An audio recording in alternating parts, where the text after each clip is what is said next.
Oke coy. Bismillahirrahmanirrahim. Assalamualaikum warahmatullahi wabarakatuh. Wah, kurang semangat nih. Kita ada di mana sekarang? Udah tahu. Ini tempat di mana? Monumen Jogja Kembali. Singkatannya adalah Monjali. Tahu arti Monjali? Monumen Jogja Kembali. Loh, ada arti yang lain. Monjali itu sebenarnya punya arti menolak untuk dijajah kembali. Itu Monjali. Alhamdulillah. Segala puji bagi Allah. Allahu Rabbul Alamin. Allah yang memiliki segala apa yang ada di langit dan di bumi ini. Subhanallah. Ada satu ayat namanya ayat kursi. Ini ayat Masya Allah. Ada sebuah kebiasaan kalau pengen mulia, banyak-banyak baca ayat kursi. Akhirnya Alhamdulillah, sabab seringnya baca ayat kursi, dia punya kursi. Begitu duduk di kursi, lupa sama ayatnya. Akhirnya hidupnya kebelinger. Kalau kebelinger bahasa Jogja ya apa sih? Belangsak.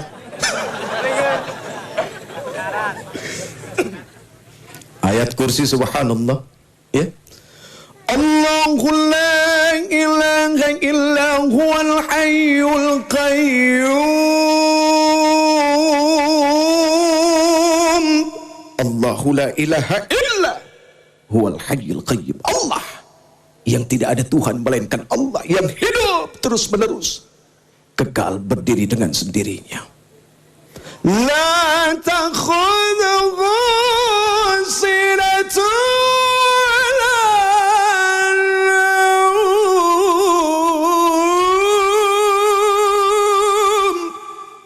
La takhudhuhu sinatun wala naum. Allah nggak pernah ngantuk, apalagi gintur, tidur. Tidur bahasa Jogja apa? Hah? Sare. Dicek.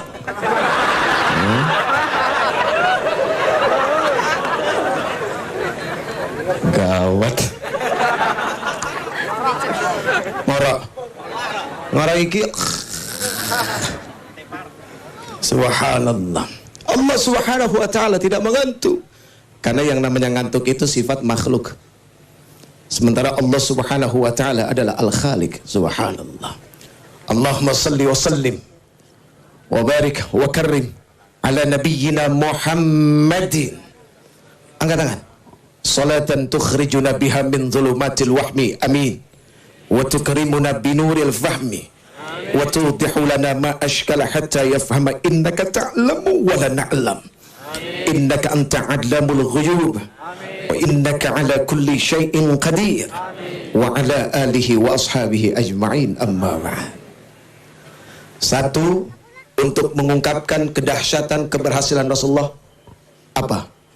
Rasulullah TOP BGT SKL. Oke coy?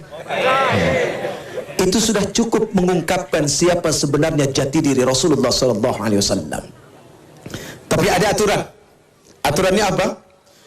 Ya Nabi salam alaika, ya Rasul salam alaika, ya Habib salam alaika, salawatullah alaika.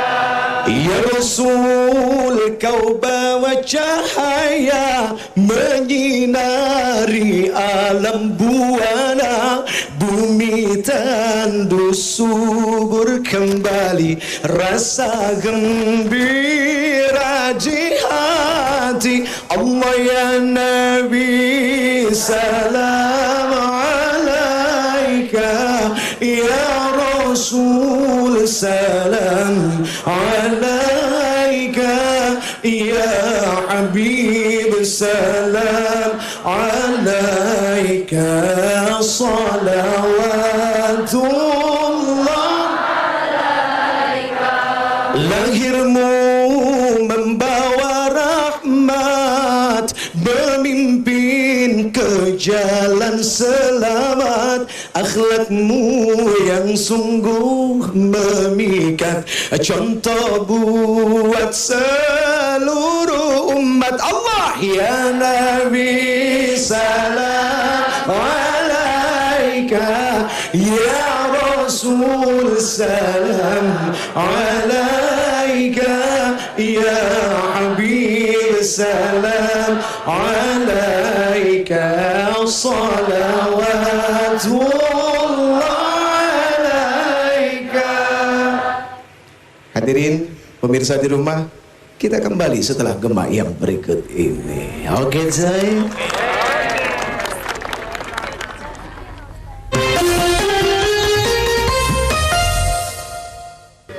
Tahu Uje? Ustaz Jeffrey. Baik, hadirin Monjali, kita jalan-jalan sebentar ke sini. Subhanallah, ini menurut perkiraan orang kurang lebih ada berapa nih? Ada 2, laki-laki dan perempuan. Kalau tadi Mas Agus bilang, apa tadi?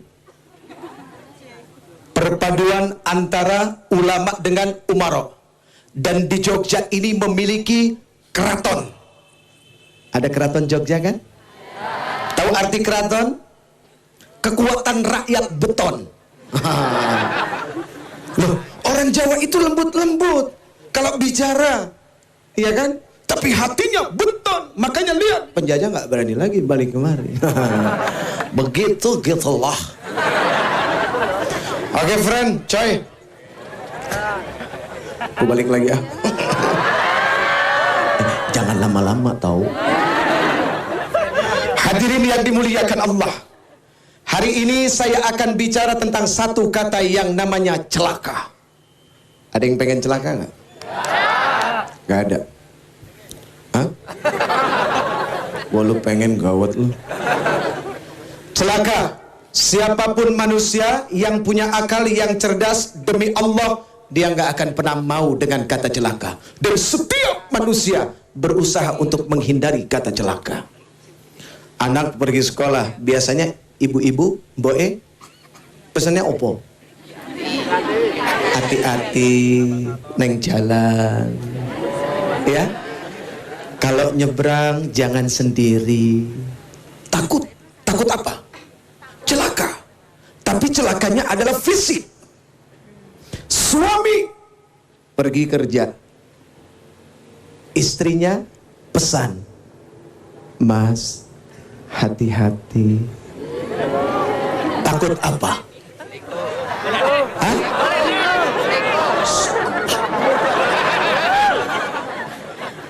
Takut celaka. Dan itu adalah celaka-celaka fisik. Ada anak manjat pohon. Ibu, tuh, anak siapa sih kamu? Padahal anak dia. Takut jatuh. Kenapa? Takut celaka. Tapi celakanya adalah celaka fisik. Ada anak minta dibelikan mobil sama orang tuanya, nggak dikasih. Takut apa? Bukan nggak punya duit ibunya. Iya, takut celaka. Nih nginget nih Ramadan yang suka trek-trekan, friend. Kepala lu cuma satu, friend. Bukan, kalau pecah Ramadan nggak ada gantinya Lebaran. Iya, suka sedih aja. Kesian Pak polisi, tengah malam harusnya tidur, malah akhirnya jagain. Bener nggak Pak?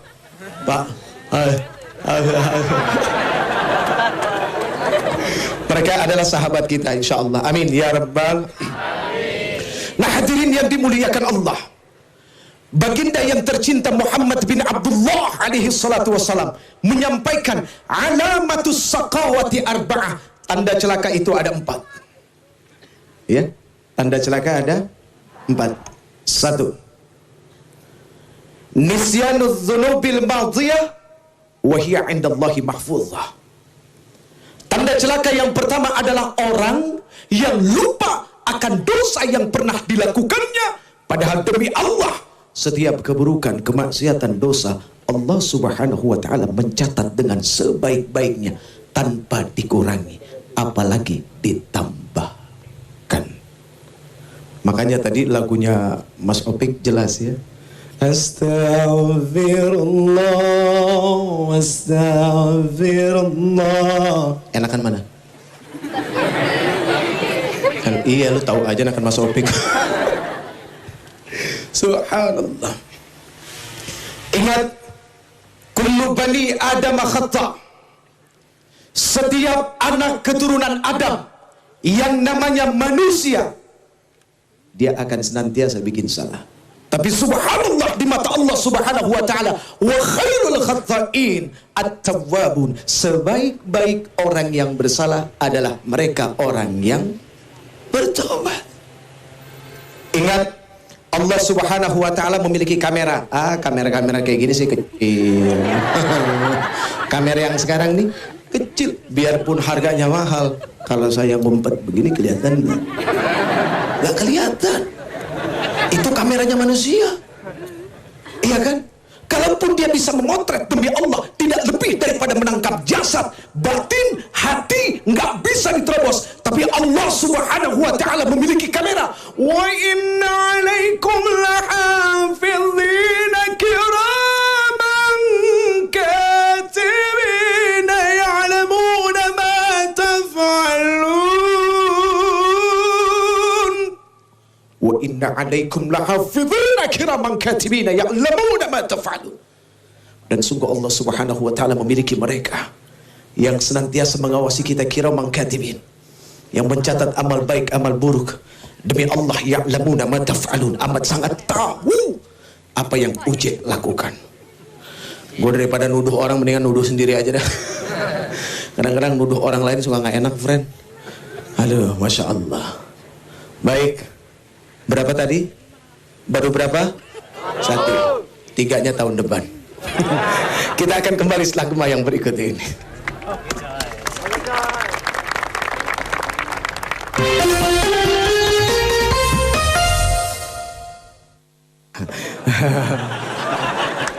Penampakan ini namanya.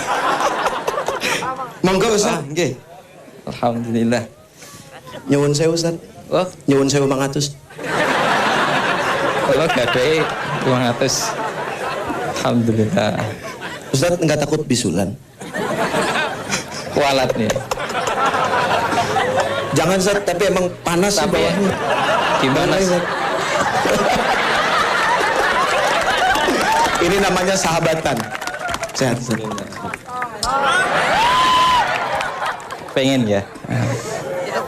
Kita tetap akrab, tetap manusia biasa yang kadang-kadang suka kesalahan, biasa itu. Yes.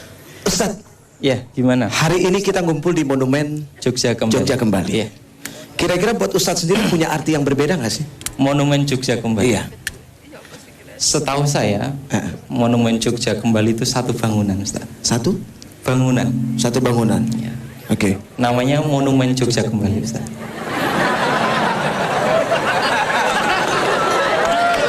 Ustaz, bukannya monumen bangunan? Oh iya. Iya.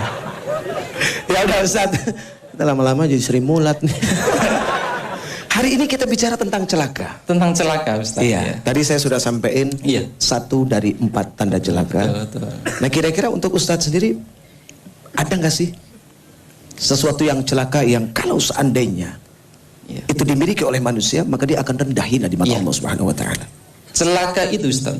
Demi Allah, Ustaz. Itu punya gua. Oh iya. Jangan suka ngambil punya orang. Kreatif gitu loh. Kita cuma pengen kasih tahu bahwa Ustadz itu akrab satu sama lain. Benar nggak Ustadz ya? Nggak ada iri hati, nggak ada dengki. Betul, Tulus Ustaz. ketika ngomong nggak dengki, memang nggak dengki kan gitu. Betul. Saya sedang celaka ini, Ustaz. Terus Ustadz, Iya. Kecelakaan pada seseorang adalah ketika dia tidak berilmu, Ustaz. oh, Sungguh ketika celaka. tidak Iya. berilmu. Ketika ilmu tidak ada pada seseorang, sungguh dia akan mengalami banyak sekali kondisi celaka. Kenapa? Karena ilmu akan mengantarkan seseorang pada keimanan, Ustaz. Ilmu akan mengantarkan seseorang pada keimanan. Jangan dikira bahwa iman itu sekedar percaya, iman itu sekedar yakin, tetapi dia satu proses yang harus dialami oleh seorang lewat satu proses berilmu. Ingatlah ketika Ibrahim alaihissalam di malam seperti ini melihat langit penuh dengan bintang. Maka apa yang dikatakan oleh Ibrahim, hadza rabbi, ini Tuhanku. Falamma afala, tapi ketika bintang itu tenggelam, Hilang. Iya. maka Ibrahim mengatakan, la uhibbul afilin, aku nggak suka dengan tenggelam. Malam berikutnya lihat yang lebih gede, gitu aja. Nanti tidak kira-kira gede, gitu ya. Lebih gede, biasa aja. Iya. Kalau memang Ustadz harus biasa. Iya, biasa. Seorang Jawa jadi harus biasa lebih gede gitu, Ustaz. Emang di sini gede apa? Terus? Maka Ibrahim mengatakan, hadza rabbi, hadza akbar. Ini Tuhanku karena ini lebih besar ketimbang yang kemarin gitu. Falamma afala, tapi ketika bulan itu pun tenggelam, Ibrahim mengatakan, la uhibbul afilin, aku nggak suka dengan tenggelam seperti ini. Pagi hari mulai tampak sesuatu yang lebih besar lagi, yaitu matahari, dan lebih terang, Ustaz. Ya. Lebih terang memang. Lebih terang. Ibrahim matahari. Hari punya mata. Hari yang itu. Terus Ibrahim mengatakan, ini mungkin Tuhanku. Tetapi ketika senja mulai menjelang dan matahari itu pun tenggelam, Ibrahim mengatakan, aku nggak suka dengan tenggelam seperti ini. Tuhanku adalah menciptakan bulan, bintang, matahari, langit dan bumi. Inni wajjahtu wajhiya fataras samawati wal ard hanifan musliman. Aku hadapkan wajahku pada yang menciptakan langit, bumi, bintang, bulan, dan semua yang ada. bintang. Ini Bintang. Iya. Bintang, Ustaz. Antum habis makan apa sih? Enggak, tadi dengarnya apa, Ustaz? Buntang. Oh. Repot kalau bunting itu yang kacau lagi. Ya. Saya tadi sedang pikir bunting gitu, Ustaz. Bintang, ya. Akhirnya sampailah Ibrahim alaihissalam ini kepada keyakinan sesungguhnya, yaitu Allah lah yang menciptakan semua ini. Subhanallah. Keyakinan, keimanan Ibrahim itu lewat proses berilmu sampai pada keyakinan yang demikian. Iya. Maka orang yang tidak punya ilmu dia akan tersesat. Dan itulah celaka yang sesungguhnya, Ustaz. Subhanallah. Celaka berikutnya adalah ketika orang punya ilmu tapi tidak diamalkan, Ustaz. Ya. Apa maksudnya? Iya, aja. Emang nggak boleh? Boleh. Ayo kita ulang. Celaka adalah ketika ilmu tidak diamalkan, Ustaz. Masya Allah. Kan nggak boleh. Terus? Ya, diamalkan, Ustaz. Iya. Jadi kasajaru bila thamar. Iya, betul. Jadi ilmu yang tidak diamalkan itu seperti pohon tumbuh tidak berbuah. Wah. Itu. Tapi kalau pohonnya memang tidak ada buahnya, Ustaz. Itu sih.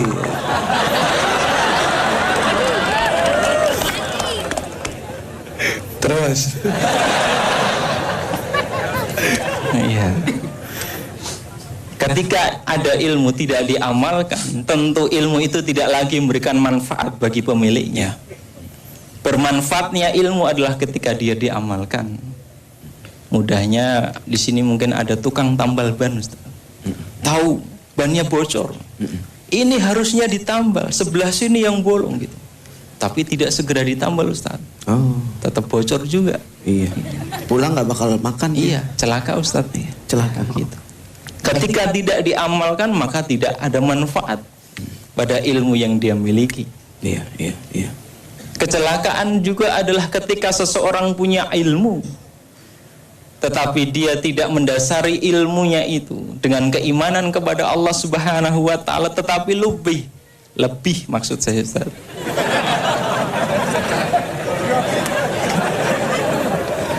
Lupis. Ustaz. Lebih didominasi oleh dorongan nafsunya. Orang yang demikian ini, na'udzubillah min dzalik, Allah gambarkan dengan gambar yang sangat buruk. Ara'aita man ittakhadha ilahahu hawahu. Pernahkah kamu perhatikan orang yang menjadikan hawa nafsunya sebagai tuhannya? Afa anta takunu alaihi wakila. Bisakah kamu menjadi pemelihara atasnya? Iya. Jadi apa ya? Iya aja udah pokoknya. Daripada enggak, ayo iya. Terus orang yang sudah dikuasai nafsu, Ustaz, dikatakan oleh Allah tidak ada seorang pun yang bisa memberikan manfaat pada orang itu. Padahal innan nafsala ammaratun bisu illa ma rahimah rabbi. Kecuali nafsu yang mendapatkan rahmat dari Allah. Subhanallah. Ini dia nafsu-nafsu. Tapi ini nafsu yang mendapatkan rahmat. Betul, Ustaz. Subhanallah. Subhanallah. Terus. Yoi. Atasawu an aktsarahum yasmauna aw yaqilun. Apa kalian kira mereka itu bisa mendengar dan bisa melihat?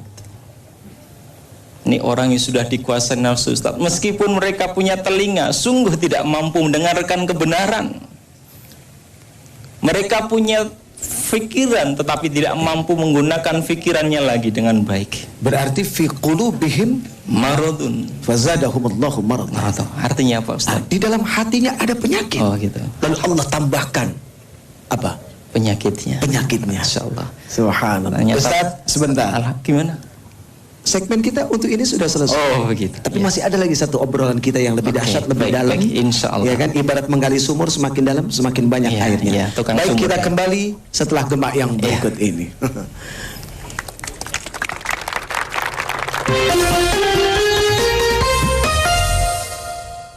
Pemirsa yang dimuliakan Allah, subhanallah, lihat Allah subhanahu wa ta'ala menurunkan curahan rahmatnya. Ingat, salah satu waktu doa seseorang diijabah oleh Allah adalah apa? Ketika hujan turun. Tapi jangan gede-gede ya Allah.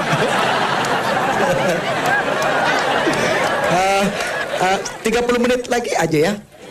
30 menit lagi ya. Iya, bentar. Baik, hadirin subhanallah, tadi kita sudah mendapat sesuatu dari Ustadz Sigit. Sekarang saya pengen terusin. Sisa dari 3.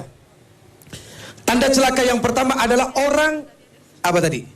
Yang lupa kalau dia melakukan dosa padahal itu dicatat oleh Allah Subhanahu wa taala. Yang kedua wa dzikrul hasanatil madhiyah wa la yadri aqbilat amruddat. Orang yang suka mengungkit-ngungkit, mengingat-ingat kebaikan-kebaikan yang telah dilakukannya di masa lalu padahal demi Allah belum tentu diterima apa tidak oleh Allah. Awas, hindari kata-kata kalau bukan karena saya, dia kan masuk kerja. Itu masjid kalau bukan ini Masya Allah. Ingat, mukhlisina lahuddin, memurnikan ketaatan. Ya. Tapi ngomong-ngomong soal ikhlas, saya juga nggak bisa lama-lama. Kenapa? Karena belum ikhlas. Kalaupun pernah belajar di madrasah al-ikhlas, itu aja. Baik, yang ketiga.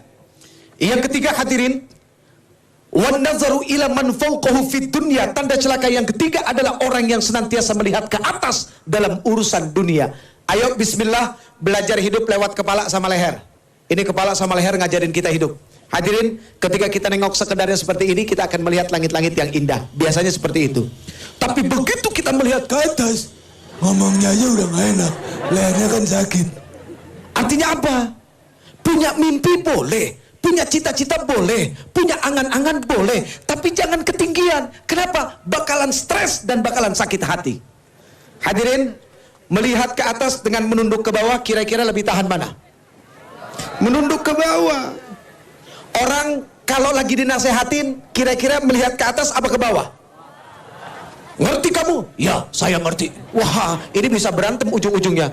Ngerti kamu? Saya ngerti, Pak. Nah, lihat orang zikir, kepalanya kemana? Apa mungkin kita lihat? Loh. La ilaha illallah. Ke bawah. Kenapa? Hujan. Ya nggak apa-apa, kita sore belum mandi. Terusin ya. Terusin. Yang penting kita sama-sama hujan-hujanan, oke? Ini. Jadi benar-benar monjali kita. Ya, semangat menjadi seorang pejuang masih tetap ada. Nggak kalah bersedekah walaupun cuma sama air hujan. Subhanallah. Hadirin yang dimuliakan Allah.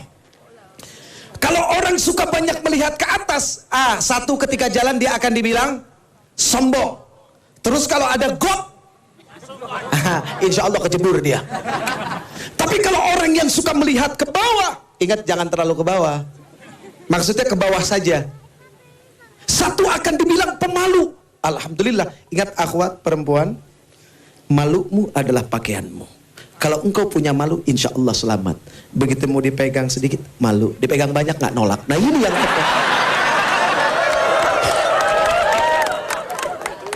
kebuka sedikit, malu. Kebuka banyak, orang malu. Subhanallah. Jadi begitu kita melihat ke bawah, satu akan dibilang pemalu, kedua apa? Kali aja ada dompet jatuh, kan lumayan, bener nggak? Jadi orang yang banyak melihat ke bawah dalam hidup ini, dia akan memiliki ketahanan mentalitas spiritual yang dahsyat, dan dia akan siap menghadapi hidup ini, apapun yang paling dahsyat dalam hidup ini. Yang keempat, terakhir, wan nazaru ila man dunahu fiddin. Orang yang suka melihat ke bawah dalam urusan agama, awas, bahaya. Maaf, Ibu, dulu waktu masih pacaran sama bapaknya, alhamdulillah bapaknya masih sholat zuhur sama asar. Alhamdulillah ya, lumayan. Begitu udah punya anak 3, alhamdulillah dia masih pertahankan sholatnya zuhur sama asar aja ya. Tapi karena ibu-ibunya rajin ngaji, merasa punya tanggung jawab. Tanggung jawabnya apa? Waj'alna lil muttaqina imama. Waj'alna lil muttaqina imama. Ya Allah, jadikanlah kami tuh suami yang bertanggung jawab, jadi contoh yang baik. Akhirnya apa? Punya tugas dan kewajiban untuk negor. Mas, nyuwun sewu mas, nggak pakai mangatus. Enggak, cuma pengen ngingetin aja. Dulu waktu masih pacaran, sholatnya zuhur sama asar aja. Sekarang udah punya anak 3, masih zuhur sama asar. Ditambah dong mas. Kebetulan masnya imannya lagi anjlok. Ngomong apa kamu? Dengerin ya. Masih lebih baik masmu daripada kakakmu. Wah, orang lain dibawa-bawa. Daripada kakakmu nggak pernah sholat sama sekali, lebih baik aku. Nah ini celaka. Kenapa? Urusan ibadah, urusan agama, senantiasa melihat ke bawah. Na'udzubillahi min dzalik. Ya Allah, tar dulu. Baik, hadirin yang dimuliakan Allah. Alhamdulillah, Ustadz, jazakumullah khairan kasir. Insyaallah, mudah-mudahan kita bisa ketemu lagi. Ya. Assalamualaikum warahmatullahi wabarakatuh. Waalaikumsalam.